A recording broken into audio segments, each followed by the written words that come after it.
Hello and welcome to the channel. I'm going to bring you something a little different today. Normally I'm never on camera when I do my Zwift videos, but today I'm going to show you how I do my sprints on Zwift. It's a little bit different than what I normally show on here. Normally it's just my races and you actually get to see my sprints in my races, but this time I'm going to demonstrate how to sprint on Zwift. Especially for somebody of my weight class. I'm currently 68 kilograms, roughly 150 pounds. And a lot of people notice that when I sprint, I push a lot of power. There's some things that I do, or some methods that I do when I'm sprinting that allows me to generate that power. A lot of that's coming from these glutes, so you may not have that, but hopefully these tips that I'm going to give you will help you develop a better sprint when you're sprinting in your races. And there's some primary things that I think are required when you're sprinting. And those two things are cadence and gearing. You've got to have the proper cadence and you got to know what gear to be in to achieve the cadence that you're going to need to propel yourself forward in a sprint with good power. And when I say good power, it doesn't necessarily have to be a lot of power like 1400 watts or anything like that. It has to be more along the lines of consistent high power throughout a certain time period where it will benefit you the most. And I've watched a lot of Zwift videos where I see people that will show themselves on camera and show themselves going into their sprint. So I can hear when they're doing their shift to get into their gear to get ready for their sprint. And I can see on the screen what their cadence is when they start that sprint. And for the most part, a lot of people that I see doing it are doing it wrong. And when I say doing it wrong, it's not that they can't do it the way they want to do it. Sure, you can do it that way. But if you want to generate a lot more power and get a better sprint, the tips that I'm going to give you will help you better achieve the kind of sprint that you want to do. Now, a lot of people, I'll see them, I can't sprint. You can sprint. You just have to, what I like to say is do it right. So I'm going to point out a couple of things that I do before I even get on a bike and know that it's going to help me in my sprint and the power that I can achieve in my sprints. And one of those things is, I'm going to grab this camera and move this over this way. When you look at my bike, this is my bike. This is the bike that I currently ride. I've been riding this bike. This is my triathlon bike. I'm also a triathlete. I've been doing triathlons for about 10 years now. And this particular bike, this Fuji Norcom 2.1, I've been on this bike for about 8 years. Now this bike pretty much doesn't come off the trainer. It's always on the trainer. I have a new bike that I purchased earlier this year that I ride now. And it is a speed concept. It's an older bike. I still like rim brakes, so I didn't get one of the newer ones with the disc brakes. And this is my speed concept over here on the wall, waiting for next year to start out. That bike is, it's a nice bike. It does me well, but I found out when I was in my last race, actually I kind of knew it in my first couple of races. I had a couple of instances where I ran out of gear. But in my last race, where I was at my max fitness for the year, I ran out of gear probably 6 or 7 times along the course on going down swells. And that was because I didn't know it at the time, but that chain ring that's on there, the chain ring that's on there, this is a size 50, which I didn't realize it at the time that it was that small. That was probably something I should have checked. but the chain ring that's on my Fuji is a 53. So I was used to the 53, and I was wondering why I was running out of gear so much. I thought it was just because I was so much stronger than I had ever been, but part of that was due to the chain ring. So I purchased a new chain ring to go on there. I'm gonna put a 53 on there. Maybe I should have gone a little bigger, but I'm gonna go with what I'm used to for that. And that's the same thing that's on this Fuji here, is a 53 inch or 53 tooth chain ring that's on the Fuji. And that one allows me to produce the kind of power that I need to be able to produce. And on my cassette, I have a 1125, which gives me a more mid-range gearing on the sprocket. So that works out well for me. I tend to ride when I'm cruising along or cruising along in a race. I tend to cruise along in that center gear, in the center of my sprocket, which helps me out a lot. So, what I'm going to do is another one of the things that I make sure that I do when I get on the bike, or if I know that I'm going to be sprinting, if I'm doing some recovery rides or something like that, I don't pay that much attention to it, but it is my front tire. I make sure that my front tire is properly inflated. And the reason because of that is because when I pull, when I'm doing my sprint, if this front wheel is soft, meaning around 40 psi, which is what I consider soft, it will bounce. It will bounce. And I've been in sprints where I was tugging so hard that I got that thing to bounce up probably about 12 inches. So it'll bounce a lot. Another one of the things that I do not have on my bike is, if you notice, I do not have a rocker plate. It's not that rocker plates aren't good. I know people who swear by them. It makes them feel a little more like they're outdoors. It gives them a little bit more comfort. But I like to put a lot of power into the pedals. And if I'm on a rocker plate, that rocker plate is going to give. No matter what rocker plate you have, it's going to give. And if it's giving, you're losing watts. Same thing with the front tire. If it's soft and you're pressing on the pedals, if that's giving, you're losing watts. So I make sure that I have all those things set. And the last thing I have to say is seat height. Make sure you have the proper seat height on your bike. Make sure you're properly fit to it, even if it's going to be on the trainer. And the reason why I say that is if your seat is too low, you're going to use too much glute and hamstring when you're in the race. If it's too high, then you're going to be not using the glutes and the hamstrings and your quads that you need to use. You'll be using a lot of your calves. So having the proper fit on your bike will save your legs for when it's ready for that sprint at the end of the race. So those are a few of the tips that I like to give you before you even get on the bike to get into a race to do your sprints. Okay, so next up, what I'm going to do is I'm going to show you a little workout where I can explain about cadence and how important cadence is in a sprint. Get right to that.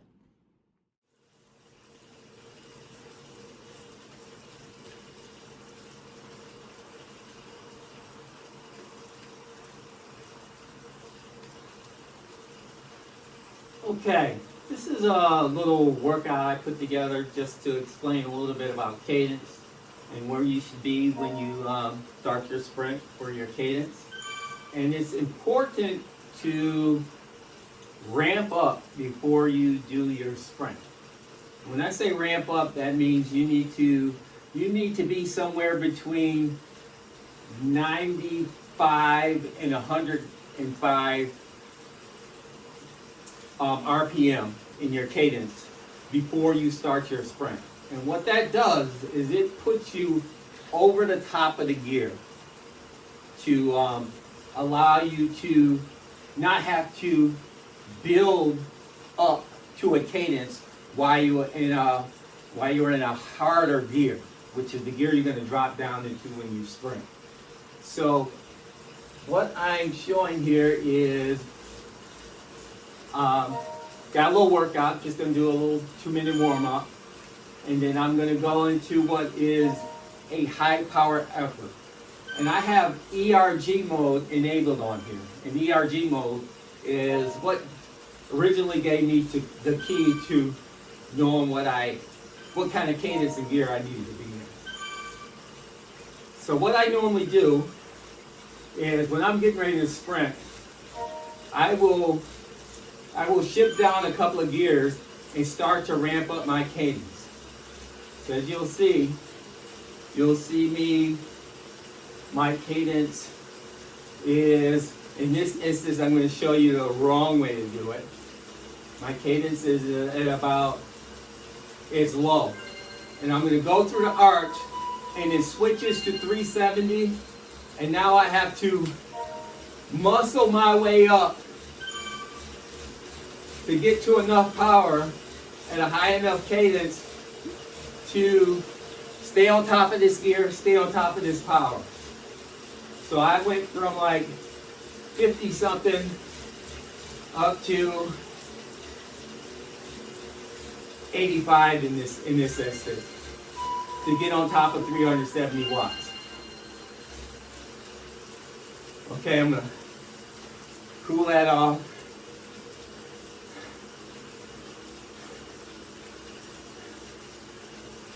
Get my breathing back here. Now right now, my cadence is at 72, which is good for the power that I need to put out, which is 200 watts. But on my next effort, what I'm going to do is I'm going to ramp up before I get that arch for it to change to 370 degrees. Not degrees, but watts. I'll be on top of the power or on top of the gear that allows me to get on top of that power and not have to ramp up and muscle my way up to that cadence.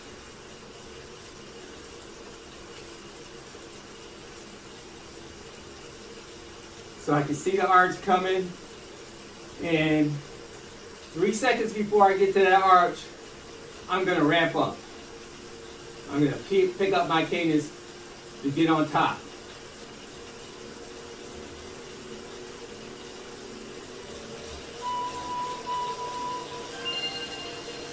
So now, when it tells me I need 370 watts, my cadence is already up there. 95, 96. So now this is easy. It's easy for me to hold this here because I already got my cadence up there.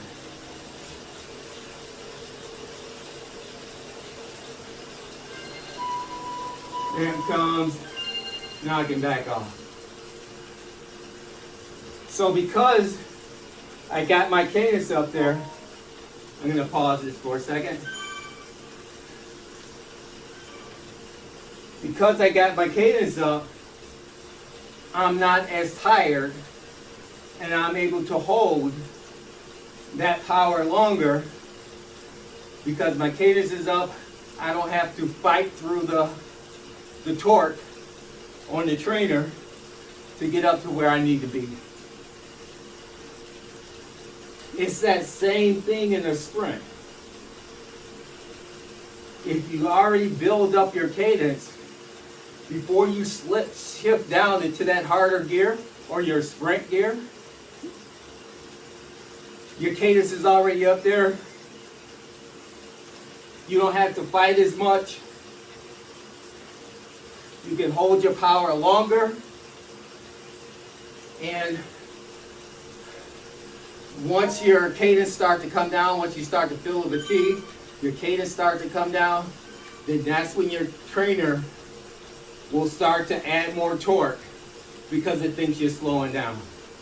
Same thing as if you were going up a hill and you start to slow down and then it applies more force to it.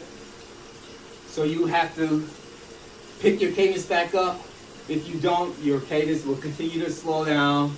You'll continue to feel more and more torque until either you stop or shift to an easier gear. Sprinting is the same thing.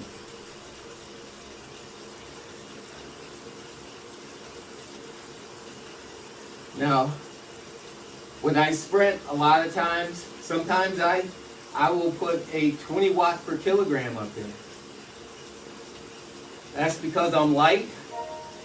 It's 68 kilograms, but I can produce a lot of power. And a lot of that's due to the fact that I get up to the high cadence and I have very well developed fast twitch muscles, so that has some benefit also. So I have some natural abilities that help me, but some people think I cheat. It's not cheating, just genetics and studying and learning what you need to do to become better. I do that in everything I do.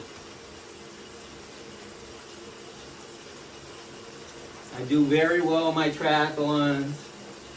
I do very well in my master swimming. I'm also a master swimmer.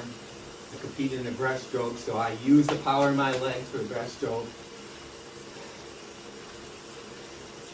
I'm now also a track and field athlete. So I do sprinting on the track. That also helps me develop to use my muscles in this fashion. And actually the reason why I do track and field now is probably because of Zwift and how well I was doing with my sprinting. So there's some benefits all around. So now that I've cooled down, I'm going to go into a demonstration of a sprint. I'm going to demonstrate how not to do it, and then I'm going to demonstrate how I do it, or how I probably do it. Now, even with me doing it without ramping up and already being in my sprint gear, I still may push a lot of power, but if I do it the other way, I can push a lot more power for a lot longer time. You'll also see me get to my drops and use my upper body. Using your upper body allows you to pull through that stroke to add more power to it if you don't have the weight or that extra weight to do it yourself. So you will see me tug and pull on the bars on the sprint. So let's resume this workout.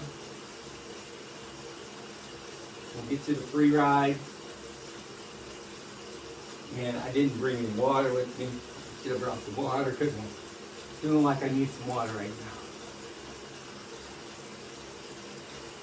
So I know that my sprint gear is the 13-tooth sprocket in the back, which is the third one from the bottom.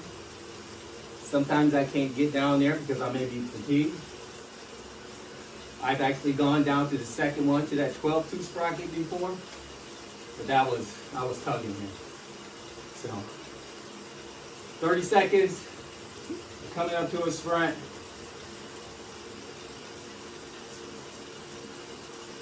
RPM's at 78, 20 seconds, getting ready.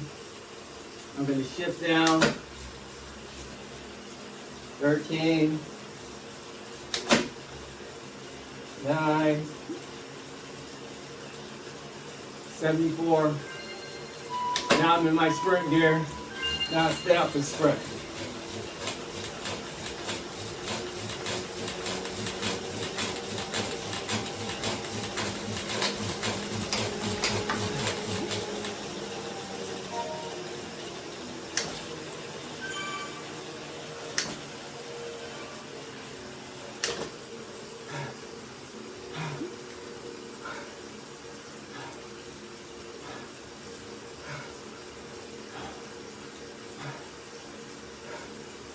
Not bad.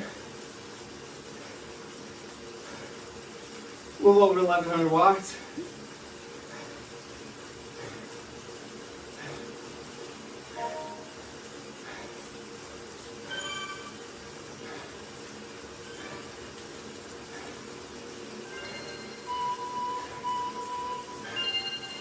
Woo.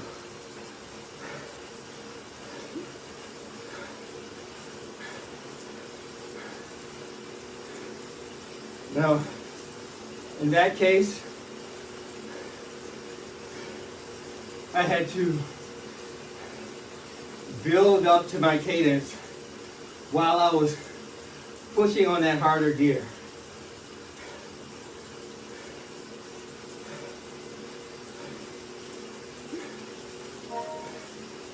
Because I didn't go very long in the sprint, I didn't feel a lot of pushback from the trainer as I reached my peak, but certainly a really good sprinter. I'll pause this again. A really good sprinter would have accelerated away from me because I didn't get to my power until later. My goal is to get to my power as fast as I can. That's why I want to ramp up. And if I'm already up in the higher cadence, then I don't have to push through a lot of watts to bring that up even higher, and I can hold it for longer.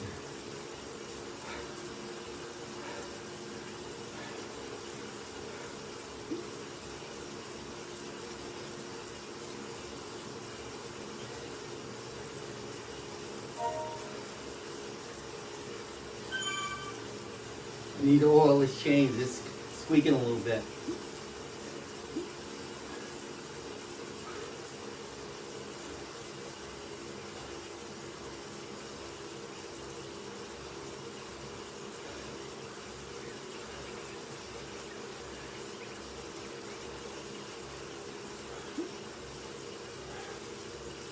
Okay, we got about 28 seconds.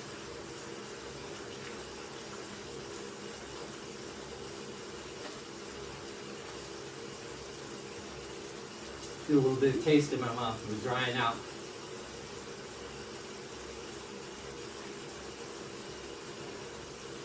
Okay, I've recovered from that effort. Now, we're going to go into how I sprint. Now I'm going to click zoom on this. Got 28 seconds. Right now, I'm casing out what kind of power up I would have, who's in the group. I know who are the sprinters or not.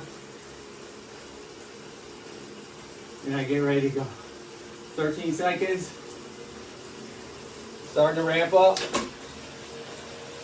I'm not in my sprint gear yet. I'm ramping up. Go.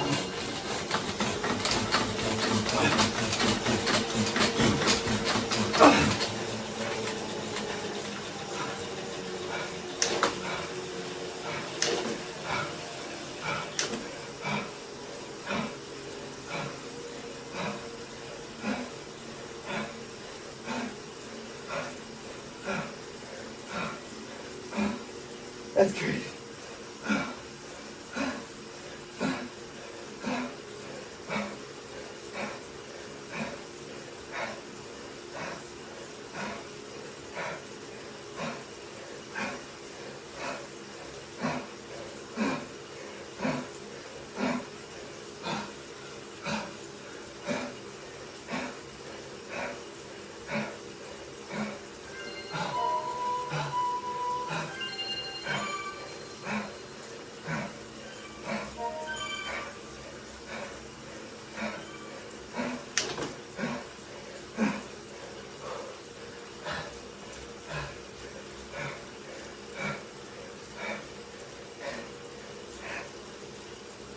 Oh.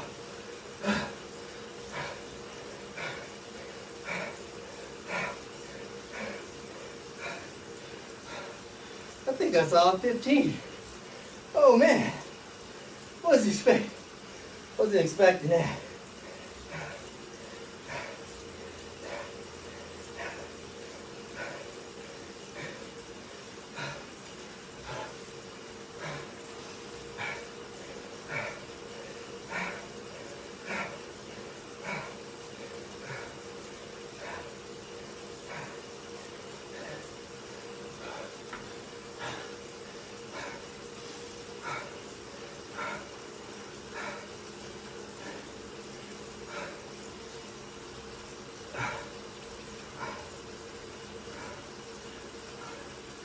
One of the things that I know that my body has adapted to my sprint effort is back when I first used to start doing this, or ramping up and sprinting for a long length of time. Sometimes I sprint at the 500 meter mark. Was when I would finish, I couldn't breathe. One time I really scared myself where I felt like I could not catch my breath. And I was like, well, that would surprise me. But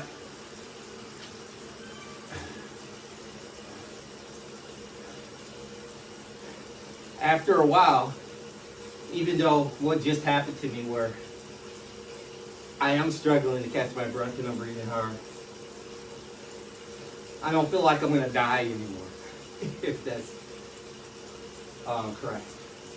I think I might have put all that power out because I never really do these short efforts with what have been more pretty much a warm-up going into this and then doing an all-out sprint.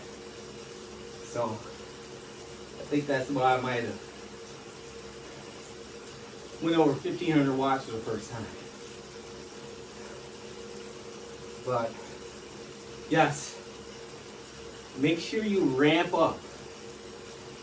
Don't click down into your sprint gear and start your sprint from there at 60, 70 RPM.